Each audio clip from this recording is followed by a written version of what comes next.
Hello everyone, welcome to my channel Harshit electricals. दोस्तों, आप electrical field में कहीं काम करते हो तो ये वीडियो आपके लिए बहुत ही महत्वपूर्ण साबित होगा, क्योंकि इलेक्ट्रिकल इंटरव्यू में ट्रांसफार्मर के ऊपर काफ़ी सारे क्वेश्चन पूछे जाते हैं, जिसमें से एक है कि ट्रांसफार्मर की रेटिंग आखिर केवीए में क्यों होती है। तो दोस्तों, आज की इस वीडियो में हम इन्हीं टॉपिक के ऊपर बात करेंगे कि आखिर ट्रांसफार्मर की रेटिंग वीए, केवीए और एमवीए में क्यों होती है। तो चलिए वीडियो को स्टार्ट कर लेते हैं। तो दोस्तों, सबसे पहले हम वीए, केवीए एंड एमवीए की फुल फॉर्म समझ लेते हैं, जिससे आपको ट्रांसफार्मर रेटिंग के रिलेटेड जानकारी समझने में आसानी रहेगी। जिसमें वीए का मतलब है वोल्ट एम्पियर, केवीए का मतलब है kilo volt ampere and MVA का मतलब है मेगा वोल्ट एम्पियर। दोस्तों, किलो एंड मेगा मैथमेटिक्स की एक प्रकार की गणना है जो किसी भी चीज की हाई वैल्यू को दर्शाता है, जिसे इलेक्ट्रिकल लाइन में energy consumption and energy generation को दर्शाने के लिए उपयोग में लिया जाता है। अब बात करते हैं ट्रांसफार्मर की रेटिंग के बारे में। तो दोस्तों, सिंपल शब्दों में बताया तो जो डिवाइस इलेक्ट्रिकल एनर्जी को दूसरी एनर्जी में कन्वर्ट करता है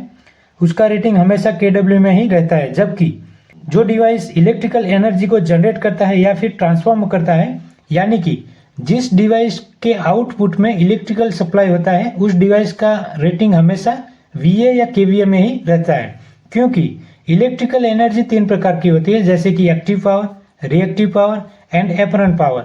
जिसमें एक्टिव पावर यानी कि एक्चुअल पावर, वास्तविक शक्ति जो वास्तव में होती है, जिसे केडब्ल्यू या केडब्ल्यूएच में गिना जाता है, और वो इंडक्टिव लोड पे चलने वाले मोटर जैसे डिवाइस में पाया जाता है जो वास्तविक शक्ति की खपत करते हैं, इसलिए उसका रेटिंग हमेशा केडब्ल्यू में ही होता है। जबकि रिएक्टिव पावर एक प्रकार की प्रतिघाती शक्ति होती है जो यूजलेस पावर है, जिसका एनर्जी कंजप्शन में कोई भी उपयोग नहीं होता है, क्योंकि वो वास्तविक शक्ति की विरोधी शक्ति होती है जो एसी लाइन में लॉसेस क्रिएट करती है, और उसे पूरा करने के लिए एसी लाइन में कैपेसिटिव लोड यानी कि कैपेसिटर कनेक्ट किया जाता है, जिसकी रेटिंग वीएआर या केवीआर में रहता है। और एपरेंट पावर यानी कि एक प्रकार की आभासी शक्ति जो वास्तविक शक्ति और प्रतिघाती शक्ति दोनों के सम के बराबर होती है, जिसे टोटल पावर भी कहा जाता है, जिसका रेटिंग वीए या केवीए में रहता है। तो दोस्तों, active, reactive and apparent power के बारे में और अधिक जानना है तो मैंने उसके ऊपर डिटेल्स में एक वीडियो बनाया हुआ है, जिसकी लिंक मैंने डिस्क्रिप्शन में रखी हुई है, जिसे आप देख लीजिएगा, ताकि आपको अच्छे से समझ में आ जाएगा कि active, reactive and apparent power क्या है। अब हमारे मेन क्वेश्चन के बारे में बात करते हैं कि आखिर ट्रांसफार्मर की रेटिंग केवीए में ही क्यों होती है। तो दोस्तों, काफी लोगों का यह मानना है कि ट्रांसफार्मर की रेटिंग केवीए में इसलिए होती है कि ट्रांसफार्मर में दो तरह के लॉसेस पाए जाते हैं, जैसे कि copper loss and iron loss, और उन लॉसेस के कम या ज्यादा होने के कारण ट्रांसफार्मर की रेटिंग केवीए में रखी जाती है। लेकिन यह जवाब सरासर गलत है, जबकि आगे हमने देखा कि जिस डिवाइस के आउटपुट में इलेक्ट्रिकल सप्लाई रहेगा उसका रेटिंग हमेशा वीए या केवीए में ही होता है। और हमने एनर्जी के तीन प्रकार के बारे में भी जाना, जैसे कि active power, reactive power and apparent power. ठीक उसी प्रकार इलेक्ट्रिकल लोड भी तीन प्रकार के होते हैं, जैसे कि inductive load, capacitive load and resistive load. अब इलेक्ट्रिकल लोड की डेफिनेशन समझते हैं। तो इलेक्ट्रिकल लोड यानी कि किसी भी इलेक्ट्रिकल डिवाइस द्वारा एनर्जी की खपत करना, यानी कि इलेक्ट्रिकल एनर्जी का दूसरी एनर्जी में रूपांतर करना, और उसी रूपांतरण के दौरान जो एनर्जी खर्च होती है उससे ही इलेक्ट्रिकल लोड कहा जाता है, जो तीन प्रकार के होते हैं, जिसमें इंडक्टिव लोड वाइंडिंग से बने डिवाइस में पाया जाता है, जैसे कि मोटर, और कैपेसिटिव लोड कैपेसिटर बैंक में पाया जाता है, और रेजिस्टिव लोड हीटर जैसे फिलामेंट वाले डिवाइस में पाया जाता है।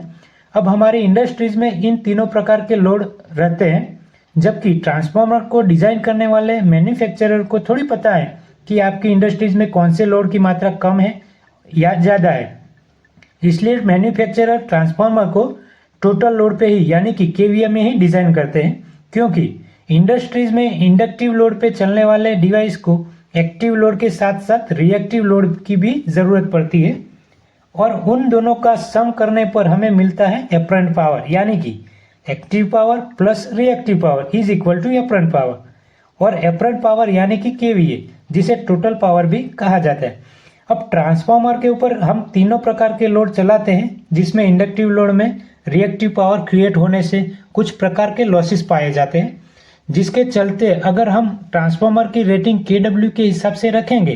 तो ऐसी कंडीशन में ओनली एक्टिव पावर को ही गिना जाएगा, जबकि इसके अंदर छिपे रिएक्टिव पावर की गिनती नहीं होगी, जिसके कारण हमारा टोटल पावर यानी कि एपरंट पावर बढ़ जाएगा और एक्टिव पावर कम रह जाएगा, जिसके चलते हमारी इंडस्ट्रीज का लोड ट्रांसफार्मर की रेटिंग से ज़्यादा रहेगा और ट्रांसफार्मर को फुल लोड पे चलाने से ओवरलोड पे ट्रिप भी हो सकता है एवं उसकी वाइंडिंग पे नेगेटिव इफेक्ट भी पड़ सकती है। इसलिए active power and reactive power को ध्यान में रखकर ही ट्रांसफार्मर एंड डीजी की रेटिंग केवीए में ही रखा जाता है। दोस्तों, इलेक्ट्रिशियन के इंटरव्यू में ट्रांसफार्मर से रिलेटेड जितने भी क्वेश्चन पूछे जाते हैं उन सब के ऊपर हम वीडियो की सीरीज बना रहे हैं, जिसका पार्ट 5 आपको जल्द ही मिलेगा। तो जुड़े रहिए हमारी चैनल से, और अभी तक आपने चैनल को सब्सक्राइब नहीं किया है तो चैनल को सब्सक्राइब करें और बेल आइकन पर क्लिक करें, ताकि ऐसे ही हेल्पफुल वीडियो की नोटिफिकेशन आपको मिलती रहे। आई होप कि वीडियो आपको पसंद आई होगी। अगर वीडियो पसंद आई हो तो वीडियो को लाइक करें